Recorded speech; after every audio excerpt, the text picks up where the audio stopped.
যেদিন পাখি যাবে উড়ে ছেড়ে সকল আশা,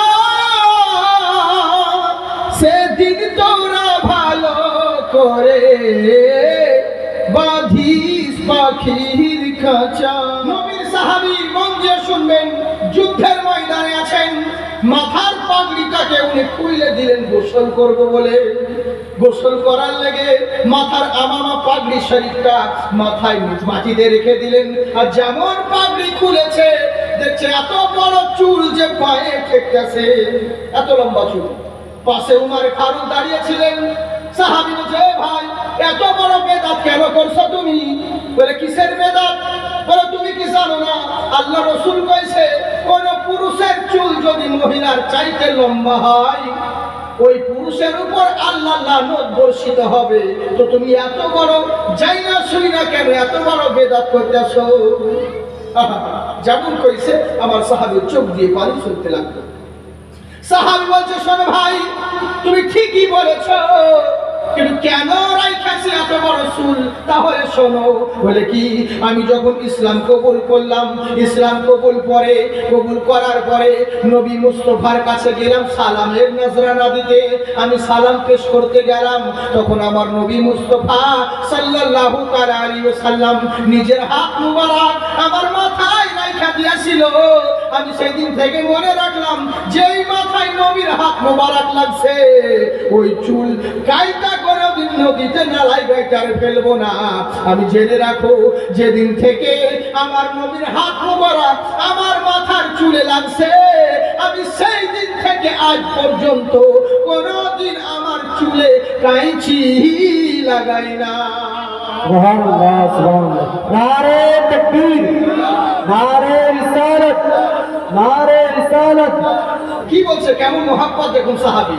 যেদিন থেকে নবীর হাত মুবারক মাথার চুলে লাগছে সেই দিন থেকে কোনদিন কাঁচি লাগাই নাই চুলে। তো ভালোবাসার কই নবী তো কই নাই যে সাহাবী আমার হাত তোমার মাথায় রাখলাম কোনদিন চুল কাটবো না, নবী তো বলেন নাই। কিন্তু মোহাব্বত ভালোবাসা এর জন্য কোনো দলিলের প্রয়োজন হয় নাই।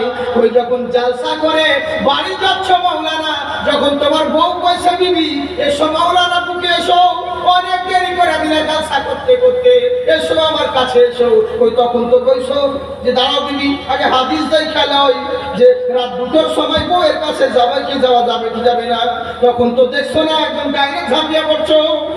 হ্যাঁ, তার নবীর বেলায় তোমাকে দলিলের প্রয়োজন হচ্ছে, তার মানে বোঝা গেল তোমার লেভেল ভালো আছে, ভেতরে প্রোডাক্টের গোলমাল আছে। বুঝলেন তো? ওপরে চিকুন চাকুন, ভিতরে ঘরের বাঁধন। এই তো হচ্ছে আমাদের অবস্থা। কি বলবো, ডিজিটাল সময় তো। হ্যাঁ, তাই এবার করলো কি, পৃথিবীর বুকে তোমরা রয়েছ, গুরু নানক বলছে ওই নবীর চর্চা বেশি বেশি করে করো, তাহলে মহান স্রষ্টা তোমার চর্চা বাড়িয়ে দিবে। ভালো মানুষ হতে চাও, আল্লাহর রসুলকে ফলো করো। ভালো দানব হতে চাও, আল্লাহর রসুলকে ফলো করো। মানুষ দামি হতে চাও, আল্লাহর রসুলকে ফলো করো। ভালো স্বামী হতে চাও, আল্লাহর রসুলকে ফলো করো। অনুগামী হতে চাও, আল্লাহর রসুলকে ফলো করো। নামি দামি হতে চাও, আল্লাহর রসুলকে ফলো করো। মহাজ্ঞানী হতে চাও, আল্লাহর রসুলকে ফলো করো। মহাবিজ্ঞানী হতে চাও, আল্লাহর রসুলকে ফলো করো। নিজানি হতে চাও, আল্লাহর রসুলকে ফলো করো। ভালো বন্ধু হতে চাও, আল্লাহর রসুলকে ফলো করো। জিন্দু হতে চাও, আল্লাহর রসুলকে ফলো করো। ভালো ব্যবসায়িক হতে চাও, আল্লাহর রসুলকে ফলো করো। ভালো বাণিজ্যিক হতে চাও, আল্লাহর রসুলকে ফলো করো। ভালো ধার্মিক হতে চাও, আল্লাহর রসুলকে ফলো করো। ভালো প্রেমিক হতে চাও, আল্লাহর রসুলকে ফলো করো। ভালো দার্শনিক হতে চাও, আল্লাহর রসুলকে ফলো করো। ভালো বৈজ্ঞানিক হতে চাও, আল্লাহর রসুলকে ফলো করো। ভালো টিচার হতে চাও, আল্লাহর রসুলকে ফলো করো। ভালো লিডার হতে চাও, আল্লাহর রসুলকে ফলো করো। ভালো কমান্ডার হতে চাও, আল্লাহর রসুলকে ফলো করো। ভালো গভর্নর হতে চাও, আল্লাহর রসুলকে ফলো করো। ইহ জগৎ এবং পর জগতে যদি লাভবান আর সাকসেসফুল সাকসেসফুল হতে চাও কোন মোল্লাকে নয় রাসূলুল্লাহকে ফলো করো লাকাদ কানা লাকুম ফি রাসূলিল্লাহি উসওয়াতুন হাসানা নবীর জিন্দেগীর সঙ্গে তোমার জিন্দেগি যদি মিলাতে পারো তোমরাই কামিয়াবি তোমরাই জান্নাতি আল্লাহ তোমার চোখ দিয়েছে এই চোখে সবাইকে দেখতে পাও নিজের চোখ কান মুখ কপাল এগুলো কিছুই দেখতে পাও না কি আফসোস রে বড় দুঃখের বিষয় এই চোখে সবারে দেখি নিজের চেহারা কেন দেখতে পাই না তখন সায়েন্টিস্ট বলবে আরে বেকুব কোথাকার নিজের চেহারা দেখতে হইলে আয়নার প্রয়োজন আছে তো নিজের জিন্দেগি দেখার জন্য সরকারে মদিনার প্রয়োজন আছে সুবহানাল্লাহ সুবহানাল্লাহ আল্লাহু আকবার বলেন নিজের জিন্দেগির জন্য নবী মুস্তাফার প্রয়োজন আছে তখন এবার বলছে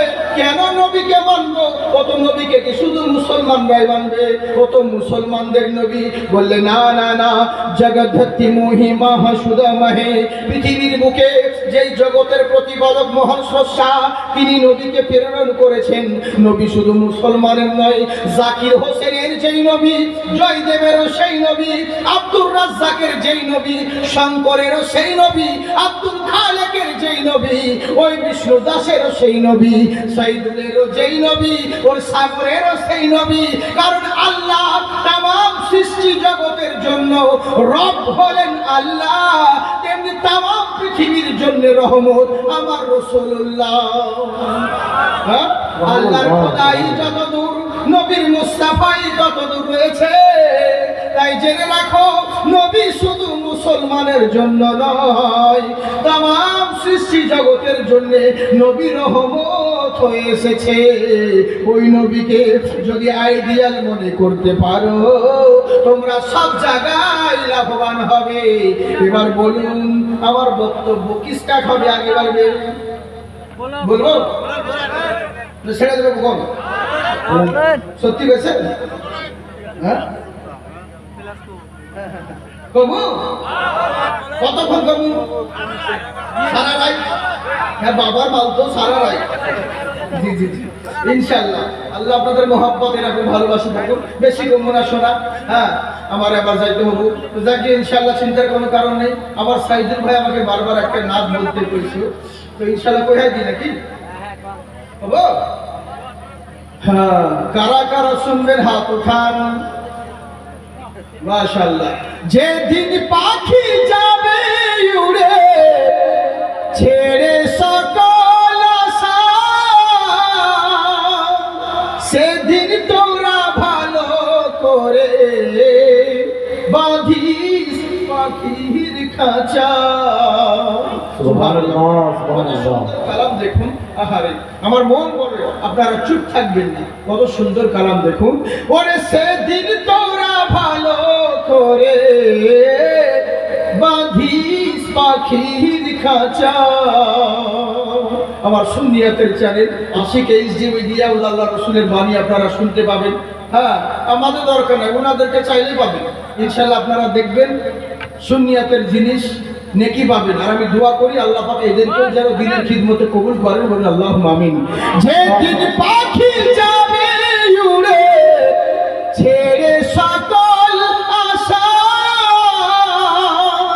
সেদিন তোরা ভালো করে বাঁধিস পাখির খাঁচা ওরে সেদিন তোরা ভালো করে বাঁধিস পাখির খাঁচা সুবহানাল্লাহ কোন সুবহানাল্লাহ কে ভাই বিরাদার আত্মীয় সজল করবে কান্নাকাটি কেউ পায় আবার ঘটা করে জ্বালবে রে ধূপকাঠি এ দুনিয়ার মোহমায়ায় সব পুরা আশা সেদিন তোরা ভালো করে বাঁধিস পাখির খাঁচা আমার আল্লাহ রাব্বুল আলামিন বলে বান্দা শোনো তোমরা মুসলমান হয়ে মরো। এবার শুনুন, আমার নবী মুস্তাফা সাহাবায়ে কেরামকে নিয়ে যখন মক্কা প্রবেশ করতে আছেন যুদ্ধের ময়দান থেকে, হঠাৎ করে রাত্রে বেলায় রাস্তায় যাইতে যাইতে সন্ধে লেগে গেল, সন্ধে হয়ে গেল।